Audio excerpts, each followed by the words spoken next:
وقت سحر ہے اٹھو مولا سے لو لگاؤ، وقت سحر ہے اٹھو مولا سے لو لگاؤ، جواد دے رہا ہے انعام جاویدانہ، جواد دے رہا ہے انعام جاویدانہ۔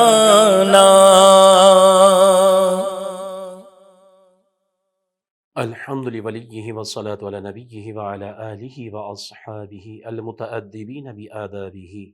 اما بعد فاعوذ باللہ من الشیطان الرجیم، بسم اللہ الرحمن الرحیم۔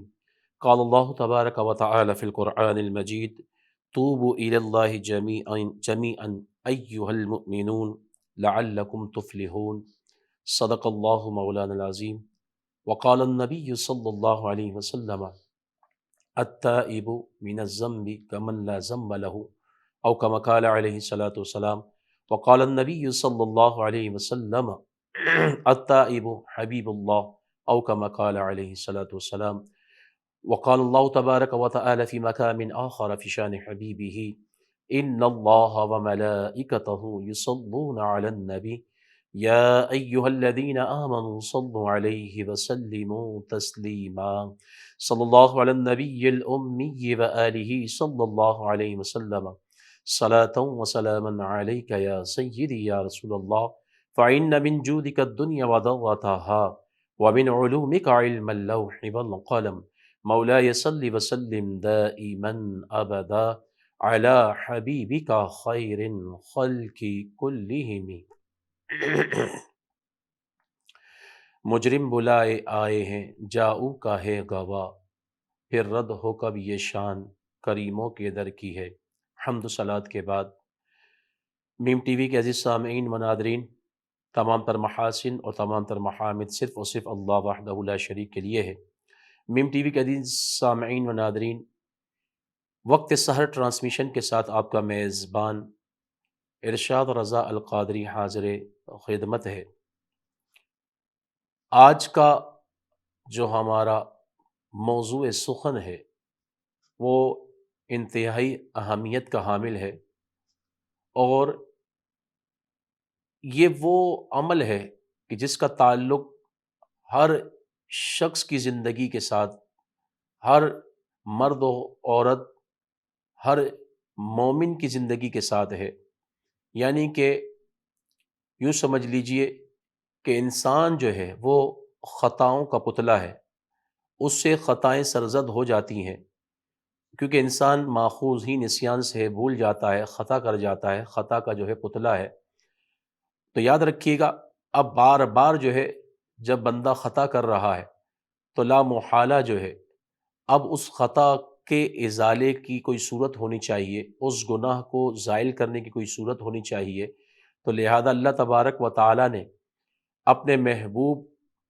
کے صدقے اس امت پر جو ہے کس قدر کرم فرمایا، کس قدر فضل فرمایا، ذرا غور کیجئے۔ آپ اس امت کا تقابل جو ہے امت سابقہ سے کیجئے کہ حضرت موسیٰ علیہ السلام کی امت یعنی بنی اسرائیل کی بات کی جائے تو وہاں پر توبہ، کوئی اگر کبیرہ گناہ کا مرتکب ہو جاتا تو اس کے کبیرہ گناہ کا جو ہے ازالہ اور اس گناہ کبیرہ سے جو ہے توبہ کی قبولیت کا ایک ہی راستہ ہوتا کہ اس گناہ کبیرہ کو زائل کرنے کا ایک ہی راستہ تھا، ایک ہی طریقہ تھا، اور اس کی توبہ ایک ہی صورت میں قبول ہوتی کہ وہ اپنے آپ کو جو ہے قتل کر دیتا، اپنے آپ کو مار ڈالتا، تب جا کر گناہ کبیرہ کے مقابلے میں عوض میں اس کی توبہ جو ہے اپنے آپ کو قتل کرنے کی بنا پر جو ہے برآمد ہوتا۔ ذرا غور کیجئے اس امت پر اللہ تبارک و تعالیٰ نے کس قدر جو ہے کرم فرمایا کہ اللہ تبارک و تعالیٰ نے اس امت کو گناہ کا ارتکاب کرنے کے بعد جب تک جو ہے بندہ جو ہے بقید حیات ہے، یہاں تک کہ بوقت غرغرہ، یعنی کہ یوں سمجھ لیجئے آخری وقت بھی ہو، اپنے گناہوں سے اگر وہ توبہ کر لیتا ہے، اللہ تبارک و تعالیٰ آخری وقت میں بھی اس کی اس توبہ کو قبول فرما لیتا ہے۔ تو یہ توبہ جو ہے اللہ تبارک و تعالیٰ نے ہمیں ایک ایسا جو ہے عمل عطا فرمایا ہے کہ بندہ جتنی بھی بڑی سی بڑی گناہ کا مرتکب ہی کیوں نہ ہو، فقط اللہ کی بارگاہ میں رجوع کر لے تو اللہ تبارک و تعالیٰ اس کی تمام تر خطاؤں کو، یہاں تک کہ روایتوں میں آتا ہے کہ اگر اس کی خطائیں جو ہے وہ سمندر کے جھاگ کے برابر بھی کیوں نہ ہو، اللہ تبارک و تعالیٰ اس کے توبہ اور استغفار کی وجہ سے اللہ تبارک و تعالیٰ اس کے تمام گناہوں کو جو ہے معاف فرما دیتا ہے۔ یہ اللہ تبارک و تعالیٰ نے اپنے محبوب کے صدقے اس امت کو جو ہے ایک توبہ کا عمل عطا فرمایا۔ توبہ کا لغوی تاب یتوب، توبتن یا توبتن، اس کا لغوی معنی ہے الرجوع، لوٹنا، یعنی کہ بندہ جو ہے اپنی اصل کی طرف لوٹ جائے، کہ رب کی طرف لوٹنا، یعنی کہ یہ تو اس کا لغوی معنی ہو گیا۔ اصطلاحی تعریف کیا ہے؟ اصطلاحی تعریف توبہ کی یہی ہے کہ بندہ جو ہے کسی بھی خلاف شرع فعل کے ارتکاب کے بعد وہ پشیماں ہو، نادم ہو، اور پھر جو ہے دوبارہ اس گناہ کو نہ کرنے کا عزم مصمم کر لے، پختہ ارادہ کر لے، تو یہ جو ہے توبہ کی جو ہے حقیقت یا توبہ کی اصطلاحی تعریف ہے کہ بندے کا لازمی طور پر توبہ کی حقیقت بھی اپنے سماعت فرمالی تعریف کے ذریعے جو ہے شے کی حقیقت واضح ہو جاتی ہے کہ توبہ کہتے ہی اس کو ہے کہ بندہ اپنے سابقہ گناہوں پر نادم ہو، پشیماں ہو، اور نادم اور پشیماں ہونا ہی کافی نہیں کہ بس جو ہے وہ شرمندگی کا جو ہے اظہار کر دے، رب کی بارگاہ میں جو ہے وہ دو آنسو بہا لے اور جو ہے نادم ہو جائے، ندامت کا اظہار کر لے، یہ کافی نہیں ہے، بلکہ اس کے ساتھ ساتھ یہ بھی ضروری ہے کہ دوبارہ اس گناہ کو نہ کرنے کا عزم مصمم کر لے، اس گناہ کو دوبارہ نہ کرنے کا پختہ ارادہ کر لے، تب جا کر اس شخص کو حقیقی معنی میں تائب کہا جائے گا، حقیقی معنی میں وہ شخص جو ہے توبہ کرنے والا قرار پائے گا۔ اب ذرا غور کیجئے کہ یہاں پر خود جو ہے میرے آقا کا فرمان بھی ہے الطائب من الذنب کمن لا ذنب لہ، کہ گناہوں سے توبہ کرنے والا ایسا ہے کہ جیسے جو ہے اس نے گناہ کیا ہی نہیں۔ اللہ کا کرم ہے، اپنے حبیب کے صدقے اس نے اس امت پر فرمایا کہ جو توبہ کر لے گناہوں سے، اور ابھی آپ نے سماعت فرمایا دوبارہ نہ کرنے کا عزم مصمم بھی کرے، تو جیسے توبہ کرنے والا جب توبہ کر لیتا ہے تو ایسا ہو جاتا ہے جیسے اس نے توبہ کیا ہی نہیں ہے۔ اب یہ بات بھی ذہن میں بٹھا لیجئے کہ بسا اوقات ایسا ہوتا ہے کہ گناہوں پر جو ہے توبہ بھی کی جا رہی ہوتی ہے، بعض لوگ جو ہے صرف زبانی کلام کرتے ہوئے توبہ توبہ کے الفاظ، استغفر اللہ کے الفاظ استعمال کر لیتے ہیں، حالانکہ توبہ کا تعلق جو ہے حقیقتاً جو ہے یہ ہے جو ابھی آپ نے سماعت فرمایا، جس گناہ سے وہ توبہ کر رہا ہے دوبارہ اس گناہ کو نہ کرنے کا وہ پختہ ارادہ بھی کرے، تب جا کر جو ہے وہ شخص جو ہے تائب قرار پائے گا اور وہ توبہ کرنے والا قرار پائے گا، ورنہ اس کے توبہ کی حقیقت یہ ہے کہ خود میرے آقا کریم صلی اللہ علیہ وسلم کا فرمان عالی شان ہے کہ جو شخص گناہوں پر قائم رہ کر رب سے جو ہے توبہ کرتا ہے وہ ایسا ہے کہ جو اپنے رب سے وہ استہزاء کر رہا ہے، ٹھٹھا کر رہا ہے، مذاق کر رہا ہے، جو کہ کسی بھی صورت میں جو ہے مناسب نہیں ہے اور کسی بھی صورت میں جو ہے روا اور جائز نہیں ہے۔ اب یاد رکھیے گا رب نے قرآن میں ارشاد فرمایا اور توبہ کا حکم جو ہے تمام ایمان والوں کو ہے، کوئی اس سے مستثنیٰ نہیں ہے۔ ذرا غور کیجئے، خود میرے آقا کریم صلی اللہ علیہ وسلم توبہ کو دن میں 70 مرتبہ، استغفار کو دن میں 70 مرتبہ جو ہے شرف بخشا کرتے تھے، خود فرماتے کہ میں دن میں 70 مرتبہ توبہ اور استغفار کرتا ہوں۔ ذرا غور کیجئے، میرے آقا کریم صلی اللہ علیہ وسلم یہ تعلیم امت کے لیے، ورنہ تو میرے آقا معصوم عن الخطا ہے، عصمت میرے آقا کا وصف ممیز ہے، تو لہذا جو ہے میرے آقا دن میں 70 مرتبہ استغفار کریں، توبہ کریں، تو ہم جیسے لوگ جو کہ جو ہے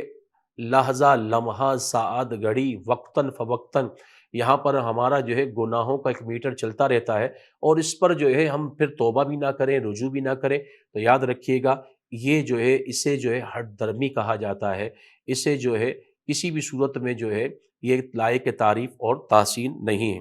قرآن میں رب نے ارشاد فرمایا، اے ایمان والو اللہ کی طرف رجوع کرو، اللہ کی طرف توبہ کرو، سب کے سب جمیعاً، سب کے سب۔ وجہ کیا ہے؟ توبہ کر لو گے لعلکم تفلحون، تاکہ تم فلاح پاؤ۔ تو ذرا غور کیجئے، جو اللہ کی طرف رجوع کرتا ہے، توبہ کر لیتا ہے، تو اللہ تبارک و تعالی اس توبہ کرنے والے شخص کو جو ہے فلاح کی نوید سنا رہا ہے، فلاح کی جو ہے یہاں پر بشارت سنا رہا ہے۔ یہ ہے توبہ کرنے والے کی جو ہے شان، اور توبہ کرنے والے کا مقام، اور توبہ کرنے والے کا انعام۔ اسی طریقے سے یاد رکھیے گا، میرے آقا کریم صلی اللہ علیہ وسلم کا فرمان عالی شان ہے کہ توبہ ایک دروازے کی صورت میں ہے، کہ مغرب کی جانب میرے آقا فرماتے ہیں کہ ایک ایسا دروازہ جس کی چوڑائی 70 سال کی راہ ہے، یہ دروازہ زمین اور آسمان کی تخلیق کے وقت سے ہے، جسے اللہ تبارک و تعالی نے توبہ کے لیے کھول رکھا ہے، یہ اس وقت تک، اس دن تک کھلا رہے گا جب تک سورج مغرب سے طلوع نہیں کرتا، یعنی قیامت قائم ہونے تک باب التوبہ کھلا رہے گا۔ اور جس دن مغرب سے سورج طلوع ہوگا اس وقت جو ہے توبہ کا دروازہ بند ہو جائے گا۔ مومن مومن رہیں گے، کافر کافر رہیں گے۔ مومن کافر کا ایمان لانا اب کسی بھی صورت میں قابل قبول نہیں ہوگا، چونکہ اللہ تبارک و تعالیٰ نے مہلت دے دی اور توبہ کا دروازہ جو ہے کھلا رکھا، لیکن لوگوں نے توبہ نہ کی، توبہ کی طرف رغبت نہ کی، توبہ کی طرف جو ہے توجہ نہ کی، تو اب جو ہے اتمام حجت ہو گیا۔ اب دروازہ جو توبہ کا ہے، باب التوبہ، وہ بند کر دیا جائے گا۔ اسی طریقے سے یاد رکھیے گا، آقا کریم صلی اللہ علیہ وسلم کا فرمان عالی شان کہ میرے آقا ارشاد فرماتے، توبہ کرنے والے کی توبہ کو اللہ تبارک و تعالی کتنا پسند فرماتا ہے، اور اللہ تعالیٰ توبہ کرنے والے سے کس قدر خوش ہوتا ہے۔ میرے آقا فرماتے ہیں اس آرابی، اس دیہاتی، اس بدوی سے بھی زیادہ خوش ہوتا ہے جس کا گزر جو ہے ایک نہایت خوفناک جنگل سے ہو، وہ سستانے کے لیے ذرا جو ہے لیٹ جائے اور اس سے نیند آ جائے، اور نیند اس پر غالب ہو جائے، محو استراحت ہو جائے، اور جب وہ بیدار ہو تو اس کا اونٹ گم ہو چکا ہو، اس کی نگاہوں میں اس کا اونٹ باقی نہ رہا ہو، وہ اونٹ کو جو ہے گم شدہ پائے، جس پر توشہ بھی تھا، دوسرا تمام تر ساز و سامان اس جو ہے اونٹ پر لدا ہوا تھا۔ اب وہ پریشانی کے عالم میں آقا فرماتے ہیں کہ اونٹ کو جو ہے وہ تلاش کرتا ہے، اور تلاش کرتے کرتے بھوک اور پیاس سے نڈھال ہو کر وہ گر پڑتا ہے، اور اسے اپنی ہلاکت کا جو ہے یقین ہو چکا ہوتا ہے۔ مایوسی کے عالم میں وہ اپنی جگہ پر واپس جاتا ہے، اور وہاں پر جا کر جو ہے مرنے کے انتظار میں اپنے بازو اور سر پر جو ہے سر پر جو ہے اپنے بازو سر پر رکھ لیتا ہے، اور اپنے بازو کو سر پر رکھ لیتا ہے، اور پھر جو ہے کچھ وقت کے لیے اس پر نیند طاری ہو جاتی ہے، لیکن جیسے ہی جب وہ بیدار ہوتا ہے تو وہی گمشدہ اونٹ جو ہے اس کے پاس جو سامان سے لدا ہوا تھا وہ آن موجود ہوتا ہے۔ اس کی نگاہیں جب جو ہے اس پر پڑتی ہے تو مسرت کے عالم میں اللہ تبارک و تعالی کا شکر ادا کرتے ہوئے کہنا تو یوں چاہیے تھا کہ اے اللہ تو میرا مالک، میں تیرا بندہ، لیکن خوشی کا عالم یہ ہوتا ہے کہ الفاظ کی ترتیب وہ چینج کر دیتا ہے اور کہتا ہے کہ مولا میں تیرا مالک اور تو میرا بندہ۔ یہ اتنی خوشی اس کو جو ہوتی ہے گمشدہ اونٹ کو پانے کے بعد، اللہ تبارک و تعالیٰ توبہ کرنے والے سے جو ہے اس سے بھی زیادہ خوش ہوتا ہے، اس آرابی سے بھی زیادہ خوش ہوتا ہے۔ یہ ہے ایک تائب، اور یہ ہے ایک توبہ کرنے والے شخص کی جو ہے توبہ کی حقیقت، اور اللہ تبارک و تعالیٰ جو ہے اپنی طرف رجوع کرنے والا اور اپنی طرف جو ہے توبہ کرنے والے سے کیسے خوش ہوتا ہے۔ اور ذرا غور کیجئے، بندہ دنیا بھر کے معصیت کا ارتکاب کر لے، دل میں اگر ایمان کی رمق ہے تو دل مضطر رہتا ہے، بے چین رہتا ہے، بے قرار رہتا ہے۔ ایک ہی در ہے، اور وہ در خدا ہے، در رب العالمین ہے۔ وہ جو ہے بلاتا ہے کہ آؤ اپنے گناہوں کی تلافی کر لو، توبہ کر لو، اللہ تبارک و تعالیٰ کی رحمت جو ہے تمہیں اپنی آغوش میں لے رہے گی۔ اور خود آقا کا فرمان حدیث قدسی ہے، سبقت رحمتی علی غضبی، کہ رب نے فرمایا کہ میری رحمت میرے غضب پر حاوی ہے، توبہ کر لو، اللہ تبارک و تعالیٰ تمہاری تمام تر گناہوں کو جو ہے، معصیتوں کو جو ہے وہ معاف کر دے گا۔ اب یاد رکھیے گا کہ آپ نے سچی توبہ کی جو ہے آپ نے علامت بھی سماعت فرما لی، اور اس کی شرط بھی آپ نے سماعت فرما لی کہ بندہ سچی توبہ کی علامت یہ ہے کہ وہ نادم ہو، ندامت کا اثر، پشیمانی کا اثر اس پر ہو، اور اس کی شرط یہ ہے کہ وہ دوبارہ گناہ کرنے کی طرف نہ لوٹے۔ تو یہ جو ہے توبہ کی جو ہے یہ علامت بھی ہے، توبہ کی آپ نے شرط بھی جو ہے سماعت فرمائی۔ اب آگے کی طرف اگر ہم چلتے ہیں تو یہاں پر توبہ، بہت سے لوگ توبہ نہیں کرتے ہوئے نظر آتے ہیں۔ اب توبہ نہ کرنے کے اسباب کیا ہے؟ علماء نے لکھا پہلا سبب تو یہ ہے، اور یہ ہو سکتا ہے پہلا سبب، کہ اس شخص کا آخرت پر ایمان ہی نہ ہو، یا اس سلسلے میں وہ شک اور ریب میں مبتلا ہو چکا ہو۔ اس کا علاج مہلکات کے رکن کے آخری بات کہ اس کا جو ہے علاج فقط یہی ہے کہ اب جو ہے وہ شخص جو ہے اب اس کے متعلق اب یہی کہا جا سکتا ہے کہ یہ شخص چونکہ آخرت کے بارے میں ایک شک میں مبتلا ہے اور ریب میں مبتلا ہے، اب وہ جو ہے توبہ کو کوئی حیثیت نہیں دیتا، وہ توبہ کو جو ہے کسی قسم کی جو ہے یہاں پر اہمیت نہیں دیتا، کیونکہ وہ مرنے کے بعد اٹھنے پر یقین ہی نہیں رکھتا کہ یہاں پر توبہ کروں یا نہ کروں، میں مر کر جو ہے خاکستر ہو جاؤں گا، مر کر جو ہے مٹ جاؤں گا، ملیا میٹ ہو جاؤں گا، تو لہذا جو ہے جب میں زمین سے جو ہے مل جاؤں گا تو لہذا جو ہے اب میں توبہ نہ بھی کروں تو میرے لیے کسی قسم کا کوئی عذاب یہاں پر مقرر نہیں کیا جائے گا۔ تو چونکہ وہ آخرت کا منکر ہے اس لیے جو ہے وہ توبہ نہیں کرتا۔ دوسرا سبب یہ بھی ہو سکتا ہے کہ شہوت نے اسے غلام بنا رکھا ہے، اور خواہشات نے اسے اتنا دبا دیا کہ خواہشات کے بوجھ سے نکلنے کی اب اس میں طاقت اور قوت ہی نہ رہی۔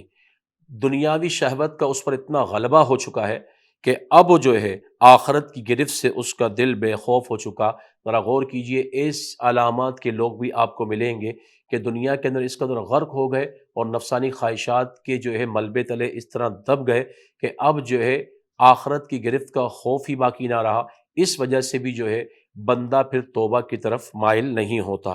اسی طریقے سے ایک اور سبب بھی جو ہے بیان کیا گیا کہ آخرت کو محض مفروضہ تصور کر لیا جائے کہ آخرت تو محض ایک وعدہ ہے، تو لہذا ایک فرض کی صورت، ایک جو ہے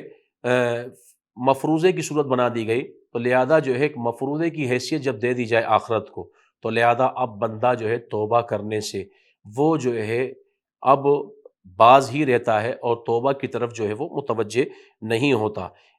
یہ بھی ایک سبب بیان کیا توبہ نہ کرنے کا کہ ایماندار توبہ کرنے کی خواہش تو رکھتا ہے لیکن تاخیر محض سستی اور کاہلی کے باعث ہوتی رہتی ہے، اور دل ہی دل میں کہہ جاتا ہے کل توبہ کر لوں گا، یہ خواہش پوری ہوگی تو پھر توبہ کر لوں گا۔ اب تک جو ہے یاد رکھیے گا کہ یہ جو چیزیں ہیں کہ جو ہے کل توبہ کر لوں گا اور یہ خواہش پوری ہو گئی پھر توبہ کر لوں گا، ذرا غور کیجئے کہ بندے کے پاس آج کی مہلت ہے، کل کس نے دیکھا ہے؟ ذرا غور کیجئے، کل جو ہے ہمارے بزرگوں کی ڈکشنری کے اندر کل کا تصور ہی نہیں تھا کہ جو کچھ بھی ہے وہ آج ہی ہے، آج ہی جو کرنا ہے بندے کو کرنا ہے۔ توبہ کی اگر جو ہے کسی کو اگر توفیق ملی ہے من جانب اللہ تو وہ فوراً توبہ کرے، سستی اور کاہلی نہ کرے اور کل تک مؤخر نہ کرے یا فلاں نفسانی خواہشات پوری ہو جائے گی پھر توبہ کر لوں گا، تو یہ دراصل جو ہے یہ اپنے آپ کو دھوکہ دینے کے مترادف ہے۔ اسی طریقے سے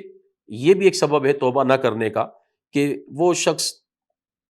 یہ تصور کرتا ہے کہ ضروری تو نہیں ہے کہ دوزخ ہی میں جاؤں گا، اللہ تعالیٰ گناہوں کو معاف بھی تو فرما دیتا ہے، اور اپنے آپ کو جو ہے وہ بڑا پارسا اور نیک گمان کر رہا ہوتا ہے۔ تو ذرا غور کیجئے کہ یہ چیزیں جس کو خوش فہمی کا شکاری کہا جاتا ہے، یہ خوش فہمی کا شکار ہے کہ اللہ تبارک و تعالیٰ یقیناً معاف کرنے پر قادر ہے، وہ غفور الرحیم ہے، وہ جو ہے بڑی سے بڑی جو ہے نیکیوں پر گرفت کر لے اور چھوٹے سے چھوٹے جو ہے بڑے سے بڑے گناہوں کو معاف کر دے اور چھوٹی سے چھوٹی جو ہے خطا پر گرفت کر لے، یہ اللہ تبارک و تعالیٰ کی مشیت پر موقوف ہے۔ لیکن بندے کو ڈرتا رہنا چاہیے اور بندے کے ذمہ جو کام جو ہے شریعت نے لگایا ہے کہ وہ رب کو راضی کرتا رہے اور رب کی بارگاہ میں توبہ کرتا رہے، تو جو بندے کا کام ہے وہ بندہ کرے، اور رب جو ہے معاف کرنا اس کی مشیت پر موقوف ہے، چاہے تو معاف کرے گا، چاہے تو معاف نہیں کرے گا۔ تو لہذا رزق دینا اللہ نے اپنے ذمہ کرم پر لیا ہے، لیکن معاف کر دینا اللہ نے اپنے ذمہ کرم پر نہیں دیا۔ جسے چاہے گا معاف کرے گا اور جسے چاہے گا وہ عذاب دے گا۔ اللہ تبارک و تعالیٰ کی بارگاہ میں دعا ہے، مولا ہمیں سچی اور پکی توبہ کرنے کی توفیق عطا فرما۔ ہر گناہوں سے ہم توبہ کرتے ہیں مولا کریم، ہماری اس توبہ کو اپنی بارگاہ میں شرف قبولیت عطا فرما، اور اس کے اثرات ہم پر جو ہے مولا کریم نازل فرما، اثرات ظاہر فرما۔ آمین بجاہ النبی الامین، وآخر دعوانا ان الحمد للہ رب العالمین۔ جواد دے